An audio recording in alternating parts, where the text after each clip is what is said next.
Dahil ang sukatan ay ang takot kay Allah. Ramadan, taus-pusong Assalamualaikum pagbibigaya. warahmatullahi wabarakatuh. A'udzu billahi minasyaitonir rajim. Bismillah, alhamdulillah wassalatu wassalamu ala Rasulillah wa ala alihi wa sahbihi ajma'in. Ang papuri kay Allah Subhanahu wa Ta'ala, ang siyang tunay at tanging nag-iisang Diyos. At naway ang kanyang pagpapala, kapayapaan, pagpugay ay mapasa ating mahal na propeta Muhammad sallallahu alaihi wasallam. Allahumma taqabbal siyamana wa qiyamana innaka antas sami'ul alim. Ya Allah, tanggapin mo ang aming pag-aayuno, aming mga salah. Tulay na ikaw ang tumatanggap ng aming mga gawain, nakakarinig, nakakabatid ng lahat-lahat ng aming mga gawain. Amin ya Allah. Mga kapatid sa Islam, sa nalalabing 8, humigit kumulang na mga araw at gabi ng Ramadan, naway ipagkaloob sa atin ni Allah ang mataas na uri ng pagsamba. Amin ya Allah. Kahapon, ang huling tinalakay natin ay ang ikhtisas at binigyan ko ito ng pakahulugan na dimandahan sa bawat isa dahil ito ang pagkuha ng karapatan ng bawat isa. At sinasabi natin palagi na ang araw ng paghuhukom ay hindi binigyan ni Allah Subhanahu wa Ta'ala ng tertib, ng arrangement.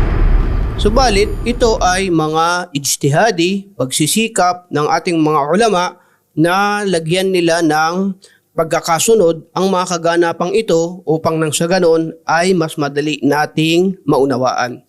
Kaya ayon kay Imam Qurtubi, rahimahullah, na ang pagkatapos ng hisab, at tinalakay natin yung hisab, pati ang pribadong pakikipagtagpo ng isang tao kay Allah Subhanahu wa Ta'ala ay nasa sangay o bahagi ng hisab.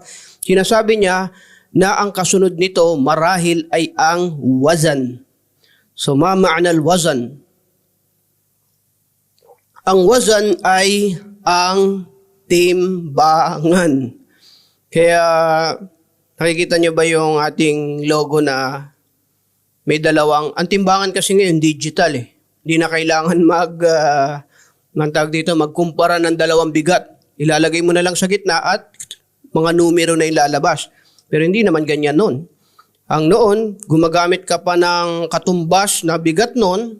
Di ba? Nakikita niyo yun, may mga, para palaging may dalawa pag sinabing scale o timbangan. Merong issue dito kasi ang konseptong ito, sinasabi ng mga lumang sibilisasyon, ay galing sa Greek mythology. So binabatikos nila ang mga pananampalataya na people of the book na kumuha lang ang Abrahamic religion. Sige, wag na people of the book kasi ginagawa nila itong issue eh. Ang Abrahamic religion, ang Hudyo, Kristiyano, Muslim, ay kumuha lang ng paniniwala sa Greek. Narinig nyo na to? Kung kilala nyo si anong pangalan nun? Temis. Si Temis, parang yung justice nga doon galing eh. Temis, siya yung babaeng Diyos-Diyosan ng Greek na nakapiling, naka-blindfold at may hawak na timbangan. Lahat yata ng korte sa buong mundo may sagisag niya. Kasi may kasaysayan yun na siya ay hindi nakakakita para nga naman makatarungan ka kasi baka pumanig ka eh. Pagka nakita mo yung isa na mas mahina, papanigan mo yon. At meron siyang sagisag na timbangan. Na ibig sabihin, siya ang naghihikayat ng tunay na katarungan at pagbibigay ng karapatan ng tao. So, ang sagot natin dito, hindi kinuha yan ng Islam sa Greek mythology. Never. Bakit? Dahil hindi naman nila pagkaari yung konsepto na yun eh. Whether may Greek mythology or walang Greek mythology, iniisip ng tao na ang pagtitimbang ay palatandaan ng pagiging patas. Maski tayo, hindi naman natin narinig yung Greek mythology, pero iniisip natin, pag naitimbangan, kailangan mo maging makatarungan. Halimbawa, nagtititinda ka at dinaya mo yung pagbibigay ng timbang sa taong bumibili sa'yo ng bigas, ano ba feeling mo? Naging makatarungan ka o hindi? Pumapasok ba sa puso mo ang issue ng katarungan? Yes, pumapasok sa issue ng puso mo yung katarungan dahil alam mong hindi tama yung timbang na binigay mo. Pues, hindi dapat nagmamay-ari ang Greek mythology ng gantong simbolo. At isa pa, pangalawang punto doon, mahaba yung debate patungkol dito, pero pinatutunayan natin na hindi galing sa Greek mythology ang simbolo ng timbangan o ng wazan. Kasi pag-usapan natin, wazan sa araw ng paghuhukom, timbangan eh. Pangalawa, sino ba nauna? Greek mythology o mga lingkod ni Allah, ng Diyos, mga sugo? Ang unang tao, ang pinaniniwalaan natin ay si Adam alayhis salam na nakakatanggap ng revelasyon kay Allah subhanahu wa ta'ala. Kinakausap siya ni Allah. Kaya nasa isip na ito pati ng mga anak ni Adam na mga nauna na ang katarungan ay may kinalaman sa timbangan. Okay? So, walang issue dito. Hindi kinuha ng pananampalataya ang doktrina ng timbangan sa mga aral na Diyos-Diyosan ng lumang sibilisasyon o ng Greek mythology. Okay? Nabanggit ko lang. Ito ang mga aya sa marangal na Quran patungkol sa wazan. So kung napipicture out nyo, pagkatapos ng ard, ng hisab, ay timbangan naman ngayon na kung saan binanggit natin yung hadis ng Rasulullah sallallahu alaihi wasallam nang dumating si Aisha, nang natagpuan niya si Aisha radhiyallahu anha na umiiyak. Tinanong niya, bakit ka umiiyak? Ya Aisha, natatakot po ako sa araw ng paghuhukom. Meron ba tayong makakasama doon mula sa ating mga kaibigan, kapamilya? Ang sabi ng Rasulullah sallallahu alaihi wasallam, 3 tagpo, hindi mo makakasama, wala kang makakasama kahit sino. At isa doon ay pag nariyan na ang mizan, ang timbangan. Ito ang mga aya patungkol sa mizan. Faman takulat mawazinu faulaika humul muflihun. Kung sino man ang naging mabigat ang kanyang timbangan ng mabuting gawain, of course, sila nga itong mga muflihun o mga tagumpay.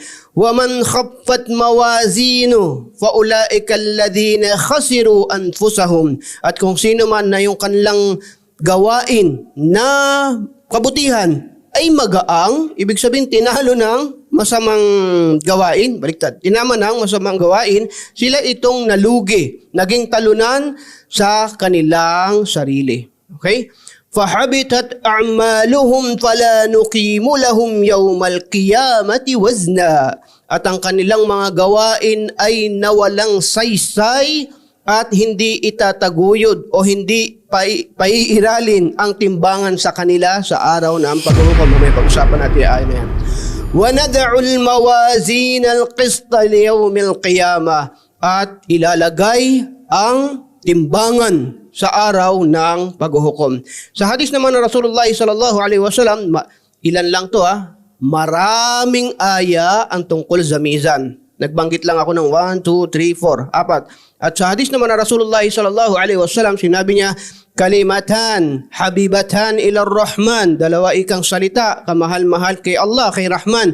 Khafifatan ala lisan, magaang siya sa dila, at takilatan fil mizan, at siya ay mabigat doon sa timbangan. Anong salita yon?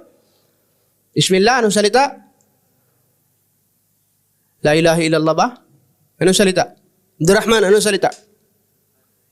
Allahu Akbar. Masya Allah. Subhanallahil azim, subhanallahi wa bihamdi, wa subhanallahil azim. Sipin mo yun, wala kang ginagawa. Yun lang ang sinasabi mo. Subhanallahi wa bihamdi, wa subhanallahil azim, subhanallahi wa bihamdi, subhanallahil azim, subhanallahi wa bihamdi, subhanallahil azim. Nasa jeep ka, nasa sasakyan ka, naghihintay ka ng iftar o kaya kung ano man ang ginagawa mo pero nagdidikit ka kay Allah subhanahu wa ta'ala, mabigat pala yun sa timbangan. Kung worried ka sa timbangan mo sa araw ng paghuhukom, pero kung wala kang pakialam sa timbangan, na-imagine nyo ba? Pagkatapos isagawa yung pulong mo kay Allah at naway, inuulit ko, magkaroon tayo ng hisaban yasira, magaang na paglilitis, magaang na pagbibilang.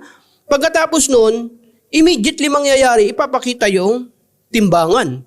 Kung worried ka doon, malamang ngayon ay gumagawa ka ng paraan kung paano yun lalagyan ng pabigat. upang ikaw ay magtagumpay. Ma min shay'in athqalu fi mizanil mu'min yawmal qiyamati min khuluqi hasan. Wala nang mabigat na ilalagay ang isang mananampalataya sa kanyang timbangan sa araw ng paghuhukom maliban sa mabuting pag-uugali. Allahu Akbar.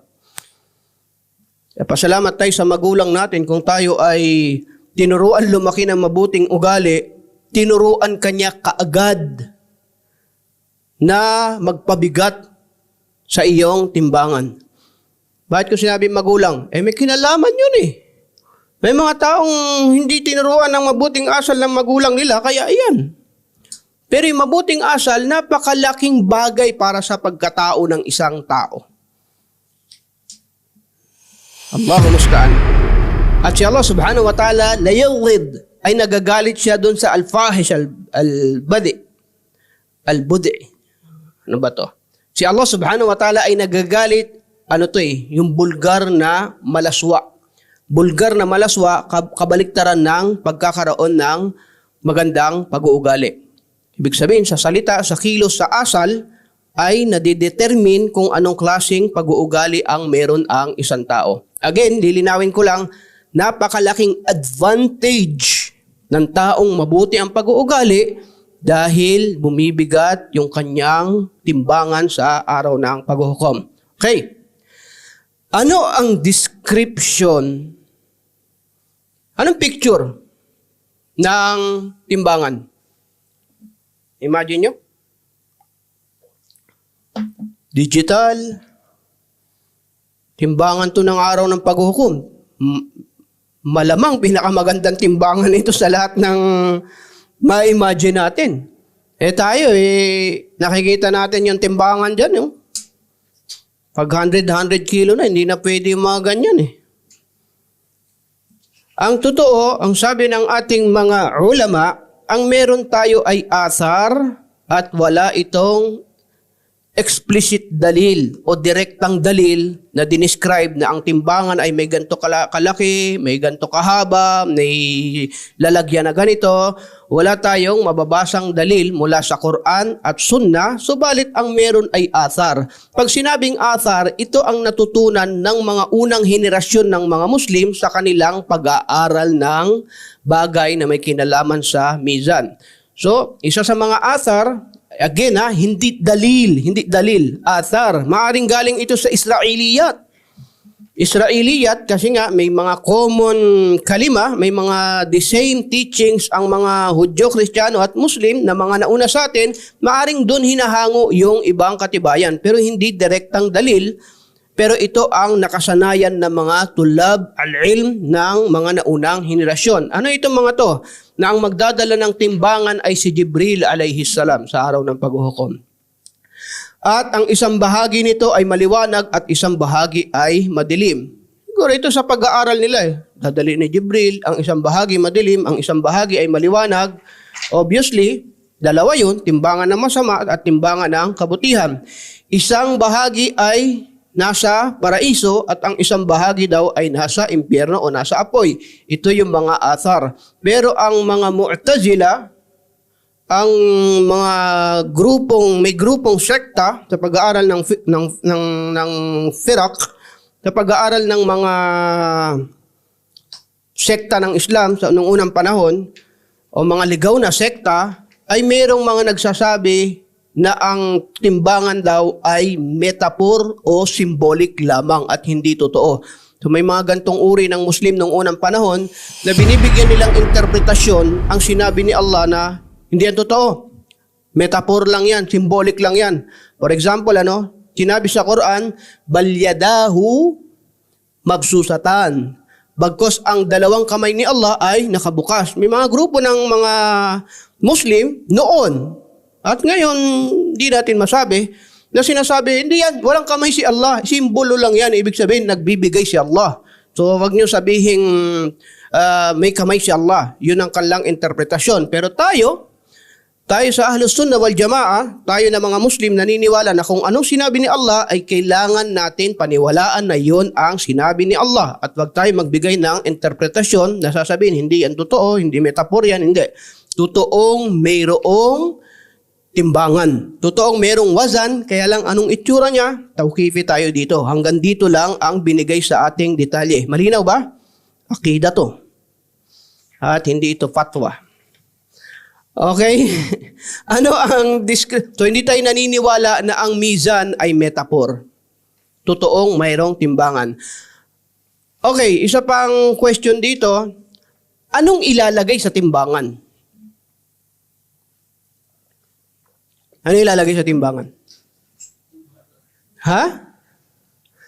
Merong tatlong opinion ang ating mga ulama. Again, kawa-nawa ni Allah mga ating mga scholar, ating mga ulama na nagbigay sa atin ng mga paraan para atin itong maunawaan. Ang una, sa tatlong opinyon, ay ang mismong tao ang ilalagay sa timbangan. Pangalawa, ang ilalagay sa timbangan ay ang mga gawain na ito ay maisasalin o maiko-convert sa isang bagay para ma-visualize kung ito ay magiging mabigat o magaang. At pangatlo, ang ilalagay ay ang kitab o ang sahipa o suhop, yung scrolls na binuksan sa'yo, yung inabot sa'yo. Tatlo ang opinyon at hindi dapat pag-awayan. Ang unang opinyon na nagsasabing ang tao mismo ay ang may pinakamahina sa tatlong ito. Pero meron pa rin silang katibayan na hindi natin basta pwedeng i-reject o tanggihan. Isa sa kanilang mga katibayan, ang Rasulullah sallallahu alaihi wasallam ay inutusan niya si Ibn Mas'ud, fasa'ida syajaratan, ay pumanik siya sa puno. Inutusan siyang kumuha ng kung anong meron dun sa puno, pero ang sinasabi dito ay ang siwak. At pagkakaalam natin, si Ibn Mas'ud radiyallahu anhu ay isa sa pinakamagagaling na magbasa ng Quran. Siya ang sahaba na nagre-request ang Rasulullah sallallahu alaihi wasallam na ikra alayya al-Quran. Akra'u alayk wa alayka unzil. Yung mahabang hadis ng Propeta Muhammad sallallahu alaihi wasallam. At siya yung inuutusan na mag-recite ng Quran sa palengke. Si Ibn Mas'ud. At ang katangian niya ay sobrang payat na sahaba. Nung siya ay pumanik sa puno, fanadara ashabihi ila saqi Abdullah hina sa'ida fadhahiqu. Pagpanik niya, siyempre nakikita yung kanyang mga binti. Legs to yung binti ito . Nakita ang kanyang binti at tumawa ang mga sahaba dahil payat. Ang sabi pa sa ibang hadis, baka hanginin ka dyan, baka hanginin ka dahil mapayat nga si Ibn Mas'ud radiyallahu anhu. Ang sabi na Rasulullah sallallahu alaihi wasallam, matadhakun? So wag na wag tayong mamintas sa mga tungkol to sa sa ugali ng Muslim na mahilig mamintas ng kapwa. Huwag kayong mamintas. Sapagkat yan ay larajulin Abdullahi athqalu fil mizani yawm al-qiyamah min ahad. Yan, si Ibn Mas'ud, magaang, manipis, mapayat, pero mas mabigat yan sa timbangan sa araw ng paghuhukom. So, ibig sabihin, ang ating physical na katawan, hindi ito yung magdadala ng timbang ng ating sa kabilang si Ustad talaga.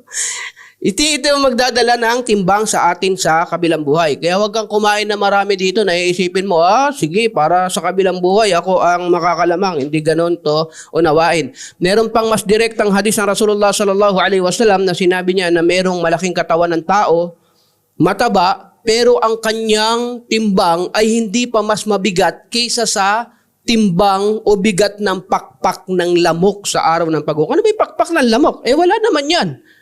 Wala naman yan timbang. So kahit ano ang nilaki ng iyong katawan, ay hindi ito ang may kinalaman sa timbangan sa araw ng paghukom. Pero anong tinutukoy?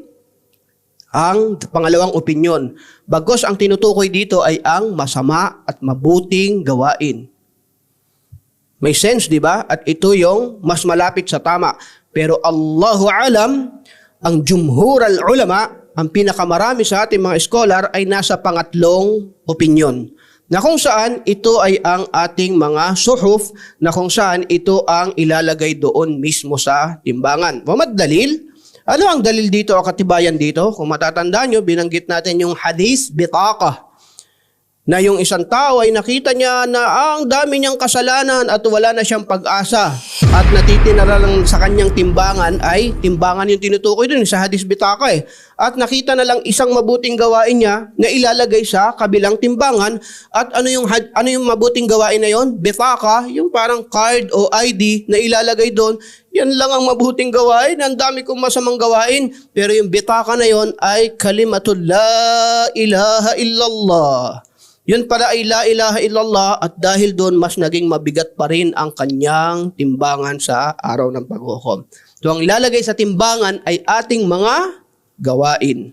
At naway ibilang tayo ni Allah subhanahu wa ta'ala sa mga magiging mabigat ang ating mga gawain. Amin ya Allah. Pang-apat na ating tinatalakay, para kanino ang mizan?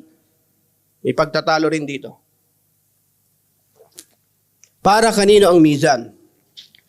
Ang pinaka sinang-ayunan ng marami sa ating mga scholar ay ang mizan para ito lamang sa mga mananampalataya. Kabilang dito Sheikhul Islam Ibn Taymiyyah, Imam Qurtubi at iba pang mga kilalang mga scholar. Bakit? Bakit para lang sa mananampalataya? Sapagkat sila ay may dalil, mayroong katibayan. Sa Suratul Kahf, sinabi ni Allah subhanahu wa ta'ala, فَحَبِتَتْ أَعْمَالُهُمْ فَلَا نُقِيمُ لَهُمْ يَوْمَ الْقِيَامَةِ وَزْنًا.